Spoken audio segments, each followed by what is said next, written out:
Hello and welcome to another episode of I Read This Book. My name is Nishant Mittal, and today I am honored, deeply honored to have Mr. Jayesh Parekh join us.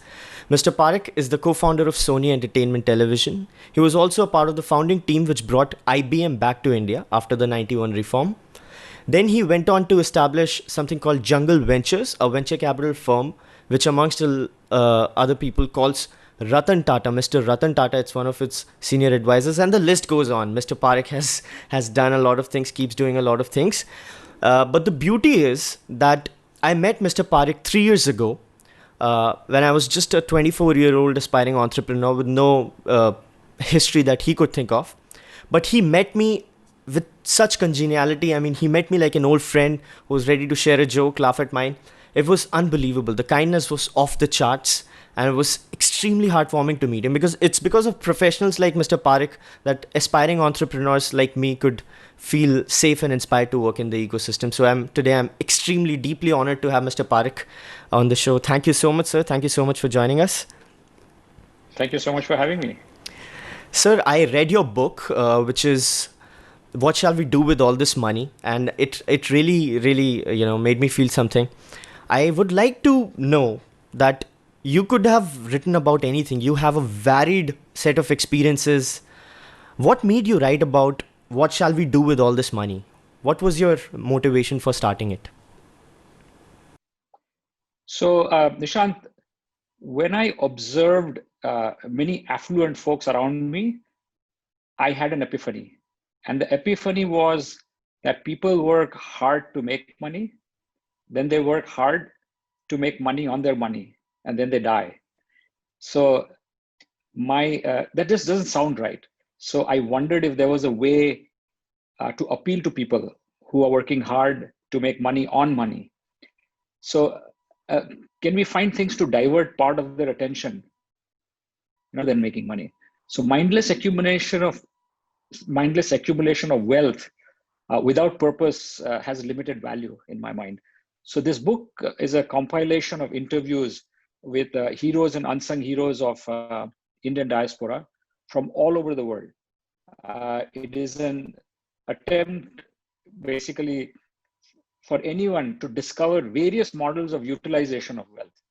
So specifically, it is directed towards millennials who will inherit hundreds of crores from their affluent parents. And those millennials may not know what to do with that money. And most likely they're looking for purpose. So this motivated me to compile this book of interviews, Nishant. This is great, sir. So one question which I had when I was reading this book. So this book has interviews with Mr. Tata, and then a lot of people which we are very familiar with, like Mr. Kunal Shah, and then it has people like from the Guroria family, the Chandaria family, very, very, very obscure people, and some of them are actually known to be very quiet. Uh, and you're talking about philanthropy, you're talking about utilizing wealth for the bigger purpose. I didn't find people like JK who are doing good work, Mr. Azim Premji. I mean, I know that most of these people are your connects or your connects of connects, but what was your methodology of choosing the people behind, the selection of it? So Nishant, you absolutely hit it on the nail. My idea was that I can do research and find the top 50 people of Indian diaspora from all over the world who would be my ideal candidates. But then I would have to figure out a way to get to them. And even if I get to them and they agree to my interview, will they talk to me freely, casually, openly, frankly? So that was the reason why I used my own network. These are 50 people, almost all of them, barring one or two, whom I don't personally know. And there was one degree of disconnect. So therefore, someone introduced me specifically to Jasprit Bhumrah, for example, whom I don't know. But otherwise, from Mr. Tata to Mr. Deepak Chopra to Shekhar Kapoor to Kunal Shah to Sanjeev Bikhchandani, and the list goes on. These are people, Vineet Rai, who are personally known to me, and I saw a certain theme in what they do that appealed to me. So, for example, I did reach out to Mr. Azim Premji and specifically Rishad Premji, who I know, but Rishad was just in that particular space where he was transiting, and they hadn't announced his chairmanship. and he was in that transition, and he did not want to give any interviews. Now, he did not quite realize that the interview is not like a media interview where you're interviewing, trying to dig some information about news. But it's okay. I was very respectful because he was going through that transition. But Azim Premji definitively was on my list. Okay, great. Sir, my follow-up question to that is like generally I assume that the ultra HNIs, the people with wealth, should be very uncomfortable about talking on this subject, like accumulation of wealth, like indescribable wealth, unbelievable wealth. And then you were asking a very very difficult and very straight question, that what do you plan to do with money? Do you have any idea about how much money do you, so like these questions are uncomfortable questions. Like, did you see apprehension from people who were trying to answer your questions? I mean, so Nishant, that's one of the reasons why I pick people who I know well, who know that I mean well, who know that I'm not going to twist and turn things around or ask them embarrassing questions.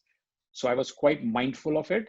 And then all these folks knew that at the end of it, what I was going to compile was something which was going to be useful to humanity and to community. So all of them willingly answered all my questions, most of my questions. I was quite sensitive to not cross the boundary. So yeah, to that extent, there were one or two people who declined, out of the 50 people that I contacted from my list of people I know.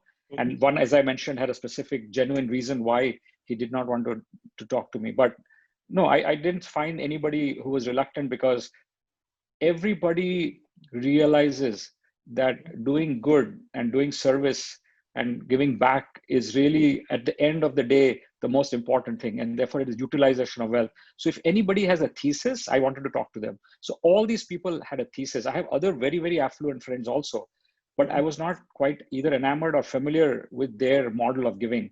And so if somebody's just writing a check in Lions or Rotary, that's not what I'm looking for. I'm trying to find some model. And also specifically, you also hit it on the nail, that I look for some unsung heroes. So that was the other piece, people who are not known. And there are people who are billionaires who are not known, but there are other people who are professionals who are working, but they have a thesis on giving. For example, Dr. Naveen and Dr. Moshumi Bhatt, that's one of the chapters. And that resonates with me, and that resonates with a lot of millennials. So I was looking for really a thesis. okay. My question to you, sir, you have been a long-term thinker. You've established companies, you've started companies, you've helped companies grow. So is this book a starting point of something? Are you looking at creating a platform where the Ultra HNIs could better utilize, or at least have a direction of what they could do with their wealth? No. Again, very good question, Nishant. I do not have any aspiration to either build an empire of nonprofit world, or to build an academy, or to start a philanthropy shop. I have no intentions like that. I'm merely a conduit. I'm just a catalyst. And I know all these people who have a thesis out there. There are readers who will read it, and they contact me or directly contact the people who got interviewed. And we have situations and cases already in place in the last 6 months where people want to meet specific guys and say, you know what, I like this person's model. Would you like to introduce me? So I think the intent here is just to be a network player, to be a connector. I have no intentions of doing anything in terms of like building an academic institutions. Having said that, I also figured that I'm not an author, to be very honest. And therefore I utilize that network effect. And to that extent, what I'm doing, Nishant, is going forward now, because of the COVID, my book launches, which have already happened in places like Singapore and Bombay, and in other places like Masti Chak in Bihar, in Delhi, Calcutta. So in India and Singapore, I was able to launch this book physically. But then, of course, it all came to a halt. So I had to postpone my trip to US, for example, and to London. So what I've decided now going forward is to have a panel, essentially. So I go from city to city. So I'd go to Austin and Houston and Dallas and Los Angeles and San Francisco, all these cities where I have friends who will organize meets with millennials. So I will be actually having a 20, 30 people fireside chat with millennials who are the ultimate beneficiary of this book, and have a conversation and a dialogue with them, instead of writing another book, for example, which said, next gen, what shall we do with all this money? I could do a follow-up specifically only for millennials. Instead of that, I'm going to do a fireside chat. Got it. Sir, this another thing which crosses my mind, like as an author, I mean, I'm sure you're the master of figuring out the target market, figuring out the target audiences, like you know, that something like what shall we do with all this money cannot resonate with middle class audiences, like people who do not have that money, they're struggling to find a means to get that money, and yet you write a book which is extremely niche. I mean, what was the thought behind it? Yeah. So I think most important thing is that this is not a book which I'm trying to sell in hundreds of thousands. That was not the intent. All right. Right? It's a very specific audience, it's a specific target, and therefore, to that extent, if I can transform even one life at a time, I'm happy to do that. Right? If there are people who get that message, even if it's a very few number of people. So I don't think it was about numbers. So that's number one. I think number two, what shall we do with all this money? All this money, people feel intimidated by it. But it's not all this money. Like, look, even today, Mukesh Bhai is still continuing to look for more money. So it's not like all this money. For some people, all this money never ends. But for some people, whatever you have, Nishant, is all this money. What are you doing with all this money? Right? Okay. So if you've got a little bit more also than what you need on a day-to-day basis, then what shall we do with all this money? That's the thought process. You'll be very surprised to know that when we launched this book at Sankalp, which is a social enterprise conference that happened in Bombay, 700 people got a copy of this book sponsored by Sanctum Wealth. And many of those guys are,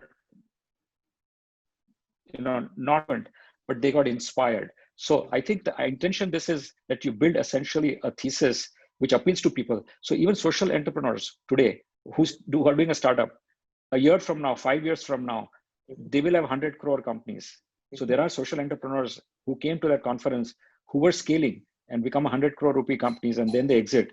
When they exit, again, this thesis helps. So again, it's a platform, it's a basis to start that conversation and in your heart to say, if I have more than what I need today, what am I going to do? And tomorrow, if I actually amass either by inheritance or by my exit as a social entrepreneur or any entrepreneur, what am I going to do with that money? I can start that thesis now. And if it appeals to you, for example, if it is edutech, maybe it's environment tech, whatever that thing is, it will instigate you to start looking, talking, going out there to conferences and meeting people to then, by the time you get it 5 years, 10 years from now, you're ready. Yeah. And of course, a one person like that gets inspired, it obviously trickles down. It has a massive cascading effect because that 1% is an HNI or an Ultra HNI. Makes total sense. So, yeah, that's great. So my final question, I've taken a lot of your time. I'm so sorry. My final question is, if you hadn't written this book, and if you were to give this book to somebody, just as you do with other books, I'm assuming, what would you say before you hand it over? So I think everyone has an innate, inbuilt desire to give back to the society and community. All right. Now, where does one start?